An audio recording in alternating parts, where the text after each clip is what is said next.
اسلام نے بیٹی کو بہت عزت دی، اور رسول صلی اللہ علیہ وسلم نے بیٹیوں کو جو عزتیں دی، جو محبتیں دی، اس کے اوپر تو ان گنت واقعات ہیں۔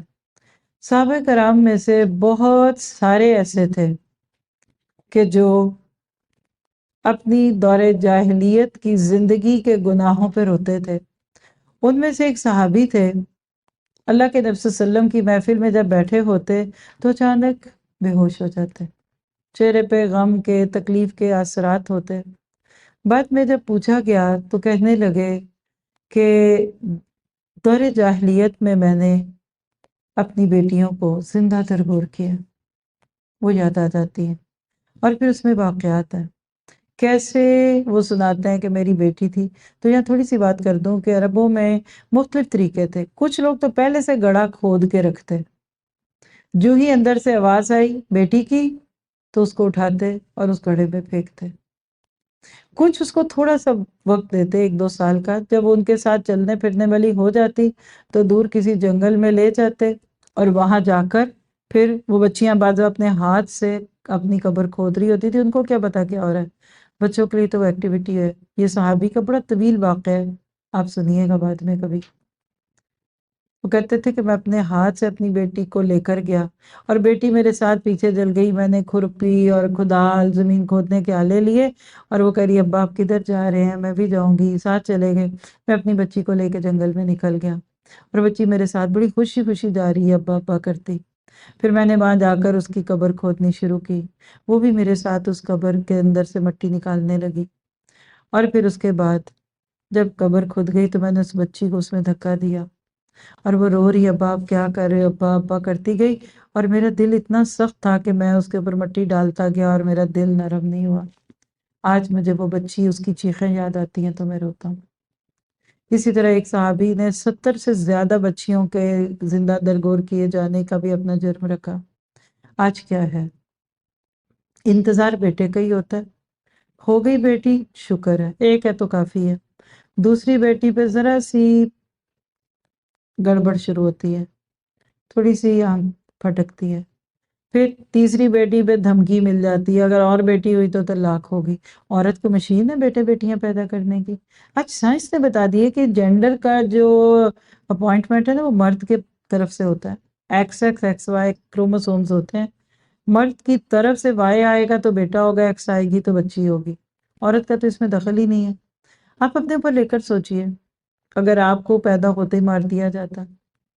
اور افسوس کے ساتھ کہوں کہ بچی یا لڑکی کے گھٹیا یا ہلکا سمجھے جانے میں آج کے دور میں مرد سے زیادہ عورت اس کی وجہ جہیز لینا پڑے گا۔ کسی نے کہا کہ انڈیا میں ایک اشتہار لگا دیکھا کہ آج 500 لگاؤ تو 50,000 بچا لو۔ یہ پرانی بات ہے کیا؟ آج 500 دے کر الٹرا ساؤنڈ کرا لو، اگر پتہ چل گیا بیٹی ہو گئی ہے تو ابارشن کرا دو، 500 لگیں گے جو بھی ہوگا، تو کل 50,000 کا جہیز نہیں دینا پڑے گا۔ آج عورت نے عورت پہ ظلم کیا ہے، پکی بات ہے۔ یہ جہیز کی وجہ سے بیٹیاں ماری جاتی ہیں، آج جو بچیاں آگ لگا کے جلا دی جاتی ہیں، جہیز نہ دیے جانے پہ کیا تانے ملتے ہیں۔ داماد ایسے وہ جگہ ٹیکس لینے کے طور پہ کہے گا مجھے یہ بھی چاہیے، لسٹ میں تیار ہے، یہ گاڑی یہ گاڑی۔ یہ سب دختر کش معاشرے ہیں۔ یاد رکھیے، عورت سے، وجود زن سے ہے کائنات میں رونق، یہ بات کسی نے غلط نہیں کہی۔ عورت کو اللہ نے پروڈکٹیو بنایا، نسل بنے گی۔ ایک عورت کو آپ مطمئن نہیں کریں گے تو آپ کی نسلیں کیسی ہوں گی؟ آج ڈاکٹرز کہتے ہیں کہ بچہ پیٹ میں ہو تو عورت کو خوش رکھو، اس کی صحت کا خیال کرو، اس کی جسمانی روحانی صحت کا خیال کرو۔ یہ سب کیوں تھا؟ کیونکہ اس وجہ سے کہ عورت کو سکون دو گے تو تمہیں سکون دے گی نا۔ تو لہٰذا آپ سب، میں اپنے لیے کیا لیں، کبھی اپنے گھر میں یا بہو کے گھر میں بیٹی ہونے پہ پریشان نہ ہو۔ ہمارے یہاں 2-4 دن خبر ہی نہ آئے تو کہتے ہیں کہ کیا ہوا، کچھ ہوا نہیں، بعد میں پتہ چلتا نہیں بیٹی ہوئی۔ اور بیٹا ہو تو پھر جو لڈو پھوٹتے ہیں اس کو دیکھیے۔ بیٹا بیٹی دونوں اچھے، قرآن پیچھے کہہ چکے، آل عمران میں پڑھ چکے، لیس الذکر کالانثیٰ، دونوں برابر نہیں ہیں۔ آج کے دور کا ایک یہ بھی جرم ہے کہ بیٹی کو بیٹا بنا کر پال رہے ہیں، اس کی تربیت کے انداز سے، اس کے پہننے اڑنے سے۔ تو آپ کم از کم قرآن پڑھنے اور سننے والے لوگ جائیں، اس پہ عمل کیجئے۔ بیٹیوں کو بالکل الگ انداز سے پالی ہے، مزاج کا فرق ہوتا ہے۔ بچیوں نے کل اگلے گھر میں جا کر وہاں نبھا کرنا ہوتا ہے، بیٹوں نے قوام بننا ہے۔ آج کے بیٹے پھوہڑ بن گئے، نعوذ باللہ، کماتے نہیں لڑکیاں کماتی ہیں۔ آج عورت کو کمانا کیوں پڑا؟ کیونکہ مرد ڈھیلے ہو گئے۔ تو بہرحال یہ ایک بہت دکھی موضوع ہے، اس کے اوپر بہت تفصیل سے باتیں ہو سکتی ہیں اور ہوئی جاتی ہیں، لیکن نبی صلی اللہ علیہ وسلم نے کس طریقے سے اپنی بیٹیوں کو دیکھا، اپنی بیٹیوں کے ساتھ، اپنی بہنوں کے ساتھ معاملہ کیا، تو یہاں اخلاق نبوی، اللہ کے نبی صلی اللہ علیہ وسلم اور حضرت فاطمہ رضی اللہ تعالیٰ عنہ۔ میں ایک دو ہنٹ دے دیتی ہوں، باقی جا کر آپ خود ہی احادیث سے پڑھ لیجئے۔ حضرت فاطمہ سے نبی صلی اللہ علیہ وسلم کو شدید محبت تھی۔ سفر میں جاتے تو سب سے آخر میں ان سے ملتے، تاکہ بعد میں بھی ان کے لمس کو محسوس کریں۔ جب سفر سے واپس آتے تو سب سے پہلے ان کو ملتے۔ حضرت علی رضی اللہ تعالیٰ عنہ کے ساتھ نکاح آپ نے ان کا خود پڑھایا، اور آپ نے کہا کہ جس نے فاطمہ کو دکھ دیا اس نے مجھے دکھ دیا۔ ایک جگہ آتا ہے فاطمہ میرے جگر کا گوشہ۔ اتنی عزت کرتے کہ جو ہی فاطمہ رضی اللہ تعالیٰ عنہ کو دیکھتے آتا ہوا تو اٹھ کر کھڑے ہو جاتے، کبھی اپنی کملی ان کے لیے بچھاتے۔ آپ نے عزت بھی دی، پیار دی۔ ایک دفعہ فاطمہ آ گئی اور ہاتھوں میں چھالے پڑے ہوئے، شوہر سے کہہ کر آئیں کہ میں اللہ کے نبی سے کوئی غلام مانگ لوں گی کہ چلو میری بھی کچھ مدد ہو جائے، کیونکہ آسودگی ہو چکی ہے۔ پہلے حضرت علی کے اس کام کے لیے شرماتے ہوئے گئے آگے واپس کہ نہیں میں نہیں مانگ سکا، اور یہ خود گئی تو اللہ کے نبی نے فاطمہ کو کچھ اور ہی کام دے دیا۔ وہ گئی تھی کام کم کرانے، کام بڑھا دیا کہ سبحان اللہ الحمدللہ اللہ اکبر 33 34 بار پڑھ لینا تو تمہارے دن بھر کی تھکن دور ہو جائے گی۔ تو آج بیٹیوں والوں کو بیٹیوں سے محبت کرنی ہے۔ عام طور پہ بیٹیاں باپ سے زیادہ قریب محسوس کرتی ہیں ماں کی نسبت۔ آپ سب کو کہوں گی بیٹیوں کو اپنے سے دور نہ کریں۔ سب سے پیاری دوست ہے نا وہ ماں ہوتی ہے۔